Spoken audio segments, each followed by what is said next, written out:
The 61-38 AL East leading Baltimore Orioles take the second best record in all of baseball to the city of brotherly love to take on the 53-46 Philadelphia Phillies in a 3-game set. Let's see if the Birds can stretch this AL East lead out a little bit. Let's have a mound visit. Let's go O's!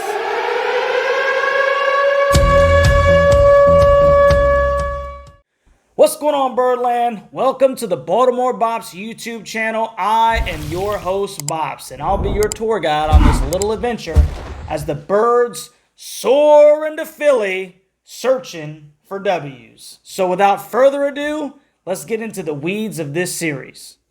The Philadelphia Phillies are currently in second place in the NL East, 11.5 games behind the Atlanta Braves. And they're coming off an 8-5 win over the Cleveland Guardians in 10 innings. But that was after they dropped the first 2 games of the series. And the Phils are 5-5 in their last 10 games. So let's look at the team leaders for the Phillies. Kyle Schwarber is leading the team with 26 dingers and 61 ribbies, but he's batting a measly 185. That is incredible. And Bryson Scott is batting 304 for the Phils. Now, the Birds are led by Anthony Santander's 17 round trippers and 55 RBIs himself. But my man Austin Hayes is in a little bit of a slump. He's batting 296 now, under 300 for the year. So, come on, Austin. Let's pick it up, baby. Now, let's get into the pitching matchups in this series. So, the Fighting Orioles of Baltimore will send out right-handed pitcher Dean Kramer in Game 1, who boasts a 10-4 record with a 4.80 ERA and a 134 whip for a 6:40 p.m. first pitch. Now, Dean, he got rocked against the Dodgers on July 19th when he only went 4 2/3 and gave up 5 earned runs on 4 hits, and he actually gave up 2 round trippers himself. So he'll look for a bounce-back start and get the O's off on the right foot in Game 1. The Phils have had minimal at-bats against Kramer, with Josh Harrison and Brandon Marsh respectively going 0 for 1, and that's all the Phillies have seen of Dean Kramer. Now, the Phillies will counter Kramer with left-handed pitcher Christopher Sanchez, who has an 0-3 record, but he does have a 3.06 ERA, which is respectable, and a 134 whip. Sanchez's last start was a 5-3 loss to the Brewers, where he went 5 innings and gave up 3 runs, but only one of them was earned on 6 hits. Now, James McCann is the only Oriole that's seen Sanchez, and he's 0 for 1. So this is an interesting matchup. You got a left-handed pitcher going against the Birds. It'll be interesting to see how Brandon Hyde mixes and matches that lineup to go against that lefty. So, Game 2, going to be a 6:40 first pitch. The O's will send out my man Kyle "Gibby" Gibson, who has a 9-6 record with a 4.76 ERA and a 136 whip.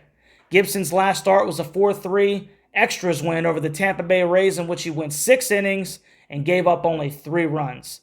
Now, the active Phillies are a combined 12 for 62 against Kyle Gibson for only a 194 batting average. But Nick Castellanos is 10 for 43, and he does have 3 doubles and 2 home runs. Bryce Harper, of note, is 0 for 2 against Gibby. Now, the Phils will counter Gibbs with right-handed pitcher Taijuan Walker, who is 11-4 with a 4.11 ERA and a 1.26 whip. His last outing was a 4-0 loss to the Brewers, in which he went 6 innings and gave up 4 runs, all earned. The Birds are a combined 9 for 41 against Walker, with Aaron Hicks going 4 for 12 with a home run, and Santander is also 2 for 6. So, interesting matchup. Righty, get all those lefties in the lineup for the Birds and see what they can do. Now, Game 3, a 6:05 first pitch. Kyle Bradish will anchor the Birds when he takes the hill with his 6-5 record and his 3.05 ERA with a 1.13 whip. Now, Bradish had a strong outing against the Rays on July 21st when he went 6 innings and gave up only 2 earned runs by a scattering 6 hits. But the O's could not get anything going with the bats. And that's kind of been a theme with Kyle Bradish.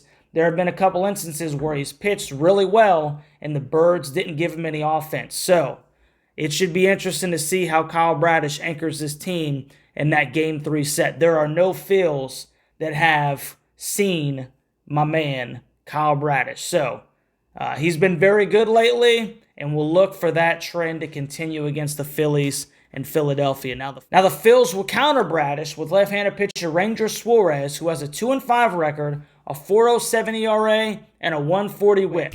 Ranger's last outing was a 6-5 loss to the Cleveland Guardians, in which he went 5 innings for 4 runs on 8 hits. The Birds are a combined 3 for 11 against Ranger, with Adam Frazier going 1 for 1 with a double, and Austin Hayes being 1 for 2. So the Baltimore Orioles are coming off a high-stakes, high-emotion 4-game set against the Tampa Bay Rays, where they clearly planted their flag on the mound down in Tropicana Field. So it'll be very interesting to see how they go from that series, a division competitor, to a non-league competitor in the Philadelphia Phillies, and how they take that energy that they had in Tampa Bay and transition that up to Philly.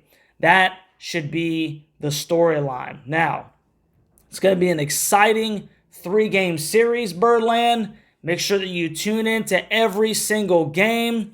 And if you haven't already, help out your fellow Baltimore Oriole and like, share, and subscribe to this content. I look forward to doing the game-by-game recaps with you.